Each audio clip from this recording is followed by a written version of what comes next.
MBK news కు స్వాగతం. వార్తలు చదువుతున్నది రామకృష్ణ. నల్లగొండ జిల్లాలో ఘోరం.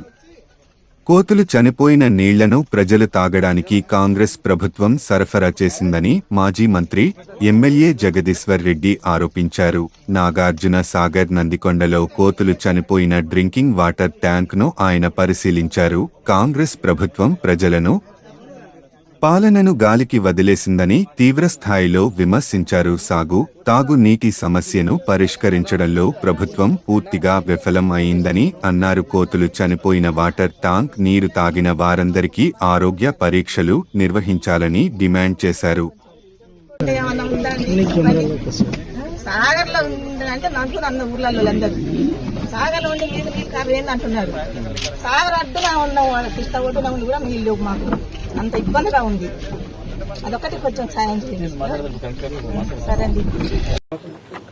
దురదృష్టవశాత్తు తెలంగాణ రాష్ట్రంలో పరిపాలన అనేదే అడ్రస్ లేకుండా పోయింది. ప్రభుత్వంలోకి వచ్చిన నాయకులు వాళ్ళు ఢిల్లీ చుట్టూ ప్రదర్శనలు చేస్తున్నారు. అధికారులు ఎవరి కార్యక్రమాల్లో వాళ్ళు ఉంటున్నారు. ప్రజల్ని గాలికి వదిలేసిండ్రు.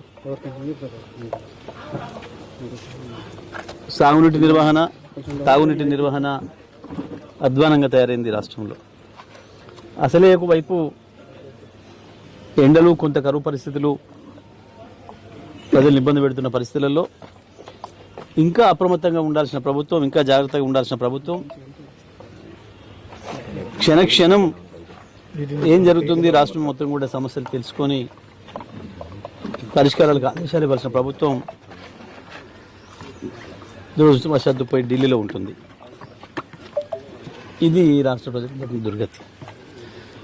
ఇవాళ మనం నాగార్జున సాగర్లో చూసినాం. వాస్తవానికి నాగార్జున సాగర్కు 2014 ముందు నీళ్ళే లేవు, మంచినీళ్ళే ఇవ్వని దుస్థితి. లక్షల ఎకరాలకు నీళ్ళు ఇచ్చి లక్షలాది కోట్లాది మందికి మంచినీళ్ళు ఇచ్చి బ్రతికిచ్చిన నందికొండ ప్రజలకి మంచినీళ్ళే లేని దుస్థితి ఉండే. మా ప్రభుత్వం వచ్చిన తర్వాత గౌరవ ముఖ్యమంత్రి గారికి నివేదించి నేను స్వయంగా ఇది ఎటు దిక్కులేనిదైంది, అనాథలాగా ఉంది నందికొండ. అది మున్సిపాలిటీ కాదు, గ్రామ పంచాయతీ కాదు, స్థానిక సంస్థలు లేవు, ఆడ ఇబ్బంది అవుతుంది. మనుషులు వారానికి ఒకనాడు కూడా మనుషులు లేని పరిస్థితి ఉంది. దానిపైన వెంటనే మనం చర్యలు తీసుకోవాలంటే ముఖ్యమంత్రి గారి ఆదేశాల మేరకు మాట్లాడి ధైర్యం చెప్పి ప్రభుత్వంతో మేము మాట్లాడతాం, ప్రభుత్వాన్ని కదిలిస్తామని చెప్పి మేము 15-20 రోజులు ఎండలో పొలాల్లో తిరిగినా కూడా ఒక మంత్రి కానీ ముఖ్యమంత్రి కానీ స్పందించిన పాపన పోలేదు. చివరికి కేసీఆర్ గారు వచ్చి రంగంలో దిగి అసలు ఈ ప్రభుత్వం ఉన్నదా లేదా, ఏంది ప్రభుత్వం దేని కొరకు ఉన్నది, 10 ఏళ్ళు నేను తిప్పలబడి తయారు చేసిన ఈ వ్యవసాయ రంగం ఇంత తొందరగా ఇట్లా దెబ్బతింటుందని నేను అనుకోలేదు, కలగనలేదు, బాధ కలుగుతుంది అని చెప్పి వారు వచ్చిపోయి మళ్ళీ జనగామ, సూర్యాపేట తాలూకు జిల్లాల్ని సందర్శించి ఇక్కడ కూడా రావాల్సింది ఉండే ఆలస్యం అవడం వల్ల వారు వెళ్తూ కరీంనగర్ నుంచి కూడా అక్కడ ప్రజల నుంచి, అక్కడ రైతుల నుంచి విజ్ఞప్తులు వచ్చినాయని చెప్పి కరీంనగర్ ప్రాంతాన్ని కూడా వస్తున్నాను అని చెప్పి చెప్తే అప్పుడు కానీ ప్రభుత్వంలో కదలికి వచ్చింది.